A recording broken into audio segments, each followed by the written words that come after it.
What up gang, Malaysia, Indonesia, Singapura, Brunei. Assalamualaikum, it's your boy Kimis Coverto. Alright, hari ini as requested from group Telegram Kimis Coverto, aku nak senaraikan 10 strongest character tanpa Devil Fruit. But before we proceed, hari ini dalam segmen SNF, aku nak highlight IG nakama kita rnd.visual.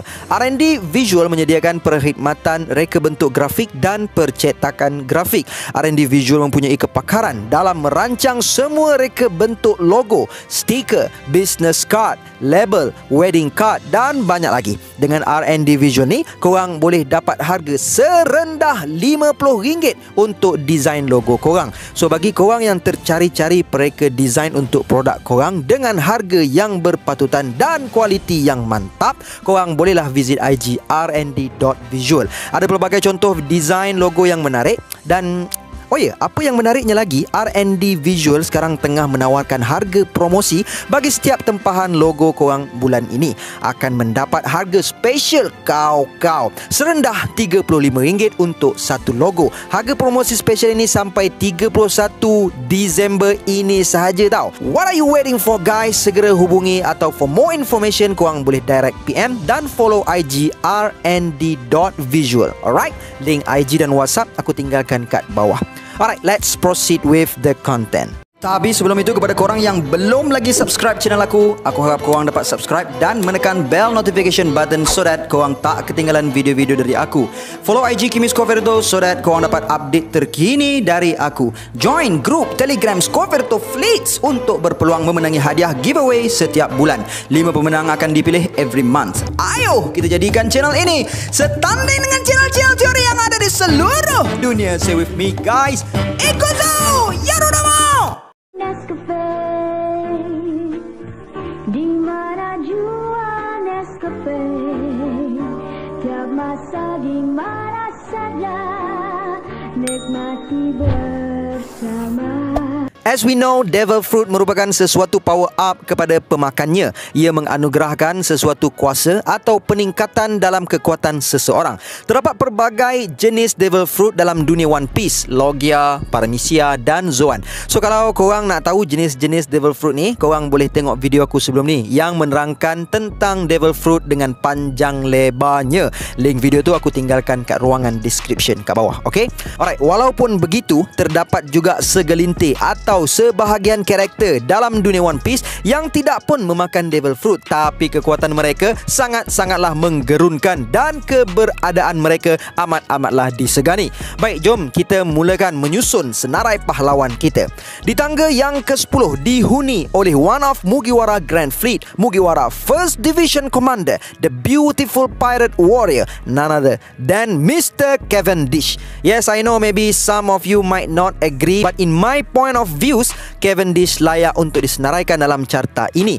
Dengan nilai buruan sebanyak 330 juta berry sudah cukup menggambarkan betapa bahayanya Cavendish ini di mata world government. Cavendish juga dengan pedang durandalnya yang berada pada tahap pedang terbaik dunia dalam kelas Meto, mampu untuk menahan serangan dari Don Chinjau hanya dengan sebelah tangannya. Cavendish juga sangat handal dalam seni bertarung menggunakan pedang. Dalam chapter 734 muka surat 11, Vice Admiral Bastille sendiri mengatakan yang Cavendish adalah genius of the sword. Apa yang menyebabkan Cavendish ni aku golongkan dalam list ini adalah his power up ataupun penambah kekuatan dia, iaitu Cavendish dalam mod tidurnya yang diberi nama sebagai Hakuba. Cavendish himself is powerful enough, genius of the sword, tapi Hakuba yang berada dalam diri Cavendish lebih bagus dari dia. Kita boleh tengok masa pertarungan dalam Colosseum di Blok D, ramai fighter-fighter yang hebat dalam tu. Sulaiman, Orlembus, Mami, Midos, Mike Foley, tak adalah, yang ni nama dia Damas, Rolling Logan, semuanya kalah dalam satu momen dan berlaku sangat pantas. Even orang sekuat Bartolomeo pun tak nampak what is going on. Lepas tu dia mampu menewaskan Dellinger dengan sangat-sangat mudah. Even Gladius pun cuak separuh siuman sampai Bartolomeo terpaksa kepung diri dia dengan Barrier. Dan dalam chapter 999, nama Cavendish juga tersenarai dalam dialog Ace, menunjukkan betapa tersohornya Cavendish ni pada saat Luffy pun belum berlayar lagi.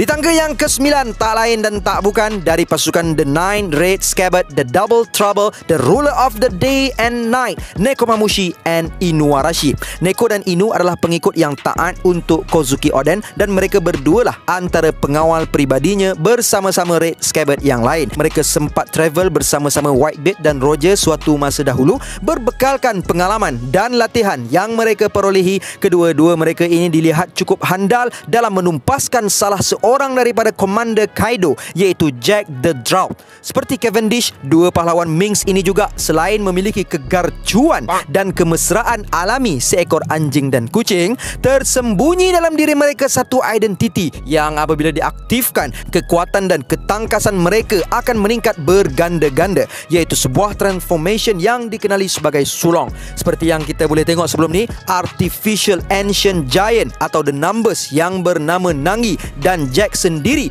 tumbang di tangan mereka berdua, sedangkan Jack seorang sahaja pun dah cukup untuk memusnahkan sebuah perkampungan. Di tangga ke-8 juga merupakan salah seorang dari Kozuki Oden retainer, bapa ayam untuk rumah pelacurnya, Yakuza boss untuk wilayah Flower Capital, tak lain dan tak bukan Kyoshiro atau nama sebenarnya adalah Denjiro. Di Wano, Denjiro memainkan banyak watak samaran, termasuklah Ushimitsu Kozo atau dalam istilah Mak Saleh, Robin Hood. Ini kerana Denjiro akan keluar pada waktu malam dan mencuri harta penduduk Flower Capital yang korup dan memberikan kepada fakir miskin. Dan dia jugalah yang bertanggungjawab dalam menjaga anak perempuan Oden, iaitu Komurasaki atau Hiyori sampai besar.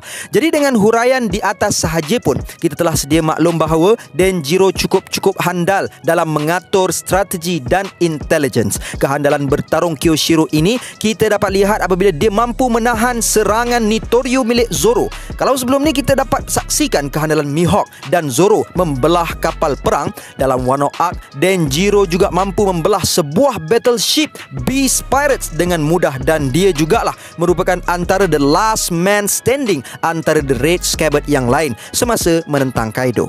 Di tangga yang ke-7, wakil daripada bangsa Fishman, tak lain dan tak bukan Jinbei, the Knight of the Sea. Sebelum ini, Jinbei merupakan anak buah kepada Fisher Tiger dan kapten untuk Sun Pirates, dan sekarang dia telah menyertai Mugiwara Pirates sebagai helmsman of the Thousand Sunny. Jinbei ni telah dianggap cukup kuat oleh world government sampai dinobatkan sebagai salah seorang daripada Shichibukai suatu ketika dahulu sebelum jawatan tersebut dilucutkan oleh kerana dia menolak arahan untuk menghalang Whitebeard. Sebaik saja dilucutkan jawatan, Jinbei terus dipenjarakan di Impel Down. Tubuh badan Jinbei dilihat cukup kuat apabila dia mampu bertahan hidup walaupun telah diserang secara direct oleh Akainu. Dan Jinbei setakat ini telah 2 kali berjaya mencederakan Big Mom, yang mana tak ramai pirate mampu berbuat demikian. Dan pertarungan tersebut belum lagi di laman dia sendiri. Agak-agak apa jadi kalau diorang berlawan dalam air? Memang tak ada can lah jawab dia. Watak Jinbei yang keabah-abahan sangat-sangatlah sesuai untuk berada dalam kru Mugiwara bagi menengok-nengokkan perangai 9 happy feet dalam kapal Thousand Sunny. Yelah, seorang tahu nak seronok je, seorang asyik sesat, seorang kaki perempuan, 3 orang penakut pula. So memang sesuai lah watak Jinbei ni dalam kapal Mugiwara sebagai penyeimbang antara keseluruhan watak. Dan dalam Wano Arc ni pun, masa kat Onigashima, sebelum Jinbei dan Robin bergerak, kita boleh tengok yang Jinbei bergerak paling last sekali sebab dia cakap bagus ada orang di belakang untuk melihat keadaan semasa ketika peperangan. Di tangga ke-6, wakil dari Whitebeard Pirates, Vista of the Flower Sword. Vista merupakan bekas division commander kelima dalam Whitebeard Pirates. Jadi susah untuk kita argue kehebatan Vista ni setelah berada dalam kapal Moby Dick dan berada dalam Lanun Yonko dan merupakan komander pada tahap nombor 5. Memang tidak lagi dapat kita nak sangsi dengan kehebatannya. Dan Vista juga dikatakan sebagai antara petarung pedang terhandal dalam Lanun Whitebeard, sehinggakan Vista diakui sendiri kehebatannya oleh petarung pedang terhandal di dunia, iaitu Dracul Mihawk. Bertarung dengan Vista dianggap satu penghormatan terhadapnya menurut Mihawk. Kekuatan Vista ni kita dapat saksikan semasa pertarungan di Marineford, di mana walaupun setelah bertarung dengan Admiral Shichibukai dan ratus-ratus Marine di sana, Vista masih lagi dilihat tidak mengalami sebarang kecederaan yang parah. Selain daripada handal dalam menggunakan pedang, Vista juga dikatakan memiliki kemampuan dalam menggunakan Busoshoku dan Kenbunshoku Haki. Di tangga kelima, Dracul the Hawkeye Mihawk. Kalau siapa-siapa tak kenal Mihawk ni, memang korang kena tengok start dari chapter 49 balik. Sebab Mihawk pertama kali diperkenalkan secara siluet dalam chapter tersebut dan diperkenalkan secara rasmi dalam chapter 50. Kehebatan Mihawk ini memang tak dapat nak dinafikan lagi, dan aku boleh buat satu video khusus untuk cerita kehebatan dia sahaja. Sebab seawal chapter 50, kita dah dapat tengok seneraka apa ganasnya dia ni, sampai dapat mengalahkan satu armada Dawn Creek kat Grand Line dan kejar dorang sampai ke Barati. Padahal dia solo je dan bukan naik kapal pun, naik keranda Christian je. Armada Dawn Creek dengan kekuatan 50 kapal pun selamba dihalaunya Mihawk macam halau kambing masuk kandang. Dan even Whitebeard sendiri amazed dengan pertarungan antara Shanks menentang Mihawk satu ketika sebelum ini. Dengan pedang Yorunya, Mihawk seolah-olah tidak ada pencabar yang mampu menandinginya. So ni ada soalan cepu cemas sikit lah untuk korang. Agak-agak buah devil apa yang sesuai untuk Mihawk ni? Cuba korang komen sikit kat bawah. Di tangga yang keempat, dari wakil Straw Hat Pirates, Future Pirates King, Right Hand Man, Roronoa the Shimotsuki Zoro. Mungkin korang sedikit terjuntai aku listkan Zoro atas dari Mihawk, tapi korang kena dengar dulu penjelasan dari aku. So the reason is, aku rasa Zoro dah pun berjaya mengatasi kekuatan Mihawk sekarang ni. Reason dia adalah, yang pertama, Zoro pernah mendapatkan didikan langsung daripada Mihawk, dan mungkin disebabkan sepanjang kehidupan Mihawk dia tak jumpa seorang pun lawan yang berpedang mampu menandingi dia. So possibly segala teknik yang dia tahu dia akan ajarkan kepada Zoro, so that one day Zoro akan kuasai teknik tersebut dan datang balik kat Mihawk dan menjadi pencabar yang mampu mengalahkan dia dan mampu mengatasi dia. Kedua adalah disebabkan kualiti pedang yang dimiliki oleh Zoro. Kalau sebelum ni kita boleh tengok dua pedang Zoro gagal untuk menyaingi Yoru, menyebabkan Zoro terluka, sedangkan Wado Ichimonji masih terus terhunus. Apa akan jadi kalau rematch Zoro dengan Mihawk nanti apabila Zoro menggunakan Sandai Kitetsu, Enma dan Wado Ichimonji? Ketiga adalah disebabkan berbanding Mihawk, Zoro giat bertarung dan kekuatan dan kehebatannya meningkat dan semakin meningkat, sehingga kan boleh dikatakan setakat ini Zoro mampu mengalahkan even dua dari supernova dengan mudah. So that's why pada pendapat aku, Zoro now is stronger than Mihawk. Di tangga yang ketiga, The Dark King Silver Relic. Of course Relic akan berada dalam list ni, cuma korang nak tahu nombor berapa je kan. Dan bagi aku Relic layak untuk berada di atas dari peserta-peserta yang lain disebabkan kemahirannya dalam menggunakan haki. Either dorang handal dalam mengutiliskan penggunaan buah devil ataupun dorang mengutiliskan penggunaan haki. Dan sebagaimana yang kita tahu, haki ni ada bertingkat-tingkat dan paling rendah adalah pada peringkat first activation dan paling tinggi adalah penguasaan atau kita boleh kata advancement. Aku ada buat video pasal haki dan tahap-tahap dalam haki, so korang boleh refer video tu. Aku tinggalkan link di ruangan description. Relic, setelah dia mengajar segala teknik haki kepada Luffy, bolehlah dikatakan yang Relic ni berada dalam advancement haki. Kita boleh tengok dia jentik kepada Luffy je pun dah berdenyut kepala member. Dan bila dia lawan secara separuh tenaga, kita boleh tengok yang even Gear 4 Luffy pun tak mampu nak catch up dengan kekuatan Relic. Itu belum dia lawan antara hidup dan mati lagi. Tak tahu macam mana pergi dia. Dan sekarang pun walaupun dalam usia senjanya, tidak menterbataskan kehebatan dia apabila dia mampu menyaingi kehebatan Marine pada tahap Admiral. Part paling epic bagi aku untuk Relic ni, masa dia Jinbe dengan Luffy nak pergi serang Marineford kali kedua tu. Memang epic comeback bro. Even Garp sendiri bagi tahu yang dorang tak mampu nak buat apa-apa dengan Relic. Lantaklah dia dengan dunia dia sekarang ni, which is main betina dengan berjudi asalkan dia tak kacau urusan world government. Tapi aku seriously nak tengok lagi Rayleigh ni berlawan. Harap sangat-sangat dia berlawan bersama-sama Luffy nanti. Tak kisahlah kat Wano ke, kat arc lepas Wano ke, janji dapat tengok Sensei Luffy bertarung.